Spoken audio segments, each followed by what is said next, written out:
I'm shaking up the way I choose my cruise cabin after realizing I had not been properly considering a factor that could have improved the experience and enjoyment of my trips. I want to tell you about this to help you also up your cruise enjoyment. If you're new here, welcome aboard. I'm Gary Bembridge, and it's my goal to make it fun and easy to discover, plan, and enjoy unforgettable cruise vacations. I'm not changing the basics I use to find a cabin, just adding to them, as I'm now convinced there is a best place to be on a cruise ship. There is a best deck.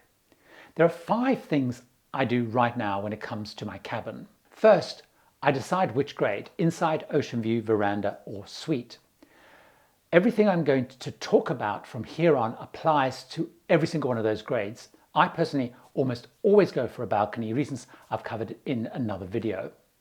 Second, I choose a fare that allows me to choose my own cabin. So not a guaranteed fare where the cruise line choose the cabin, one where I actually get to choose the cabin myself. Third, I then make sure that the cabin that I'm picking is surrounded by cabins above, below, either side, and ideally opposite.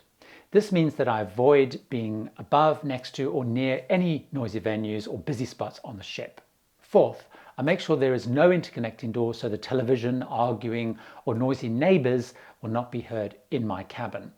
And then I tick the box saying no to an auto upgrade, because once I've chosen a cabin that meets these things, I do not want to lose it by being upgraded to a cabin which is perhaps worse. I was reminded how key this last step is, as just today, in fact, I got a message from a channel follower, June, where they'd forgotten to tick the refuse auto upgrade button and had been upgraded to a cabin which they really didn't want to be in and they didn't like. The problem is you have no chance to accept or reject the new cabin if you have agreed to auto upgrade.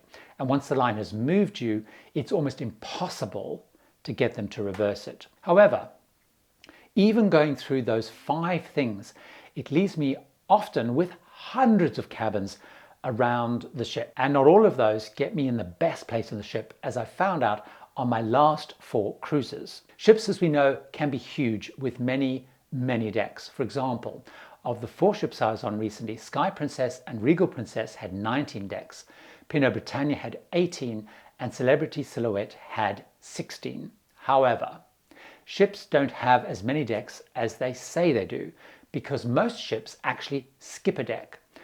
So for example, on most US and UK ships, they leave out deck 13. So Sky Princess and Regal have, for example, 18, not 19 decks. MSC, the Italian line, leaves out deck 17, not 13, because Italians are more superstitious about the number 17. So if you're on deck 12 and you want to go to deck 14, say on Sky Princess, it's only 1 deck up, not 2. Now this is going to become really important when we start looking at which of the decks you should be on. Also, when you look at the deck plans, you will see there are other missing decks. For example, on Sky Princess, the deck plans only start from deck 5, on Celebrity Silhouette at deck 3, and so on. The missing decks are mostly for crew quarters and various ship operational facilities. We have really limited access to those. For example, the medical center is often on the lower missing decks, or we might pass through them when we're disembarking in some ports or going on ship tenders. Some decks are then given very specific names which are consistent across ships, and these tend normally not to have passenger cabins. There's the promenade deck, or main deck as it's sometimes called. This tends to be, and the decks above or below on bigger ships, where the bars are, the main dining rooms, theatre, casino, and a lot of the entertainment venues are. There's also a Lido deck, where the pool, buffet restaurant, usually the fitness center, perhaps the crow's nest bar overlooking the bow, they're all on this deck. There's usually a sun deck at the very top of the ship for sunbathing, and a sports deck which might have a basketball court, a crazy golf, or whatever on. Well, why am I telling you this, and what difference does it make to finding the best place and deck on a cruise ship? Well, because I've found knowing the quirks and layout of the ship makes sure that I and you can find your perfect place.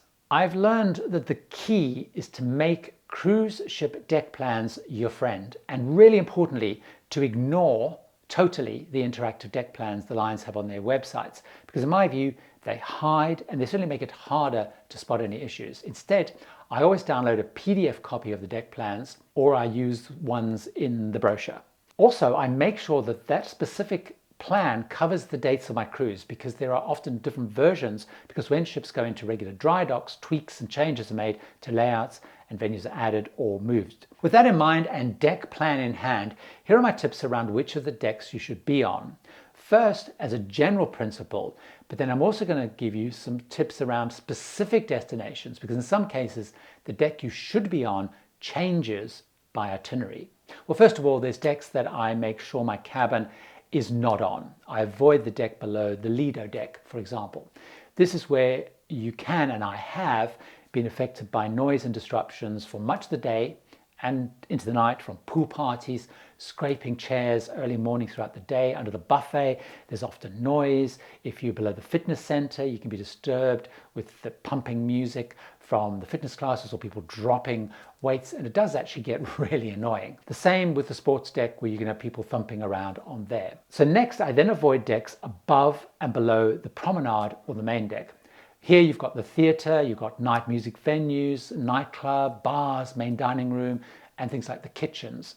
I then avoid any decks where people can walk or stand in front of my cabin. Now, on classic cruise ships, this is pretty unusual, though some new ships like P&O Iona does have actually balcony cabins on the promenade deck, which people can walk past and look into your room or watch you sitting on the balcony. I've been on smaller ships, and particularly on expedition ships, which have public decks outside my cabin. People tend to congregate there to view the scenery, watch the wildlife, and it can actually be pretty disruptive and a little bit annoying. Now, most of those decks I was already actually discounting by working through my existing 5 steps to find a cabin.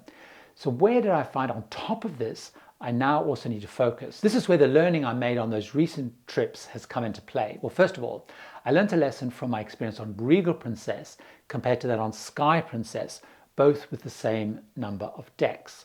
On Regal, I was on a lower level deck and found multiple times a day I had the long trek to get up to the buffet, to go back to the fitness center, to go up to the pool, and then back down again. It was made worse because the number of people allowed to use the elevators at that time was restricted, because I was on a cruise just after shutdown. So I found myself having to trek up and down at least 6 decks multiple times a day to do those different activities. Now, of course, as limits on using elevators eases, I'm not sure I, and perhaps you, am that comfortable being crammed into lifts like we used to be with lots of people. But anyway, second to that, though, if you have mobility issues, this actually becomes a really big issue. It just adds to all your hassle. So I realized the key is to think about where I spend most of the time on any particular cruise. And it tends to be the lower decks, like the promenade main deck, going to the main dining room, guest services, the theatre, the casino, the bars. It's where most of the evening activities take place. The other place I spend a lot of time on is the upper decks. Like I mentioned, the Lido, buffet, gym, pools, hot tubs, sail away, and other deck parties. I, and I'm sure you, spend most of the time then at the top and the bottom of the ship. So simply, I now aim to be on the deck absolutely midway between those. Again, remembering there is that missing deck. So checking what the exact middle deck is the absolute key in that process.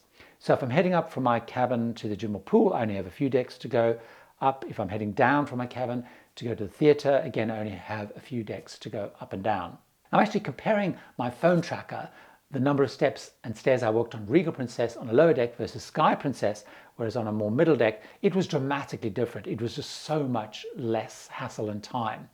However, being on the right deck is not the only consideration. Where on that deck is also key. I used to always choose midships, as it means less movement. But there's more to consider, as I found on P&O Britannia, for example, where being midships meant I was some distance from the stairs and the lifts, because they only had one set of stairs and lifts at the front of the ship and another near the rear of the ship. So that's a consideration now, to ensure that I'm closer to a set of stairs and lifts, because it just makes life so much easier. On Britannia, it was a big distance either way.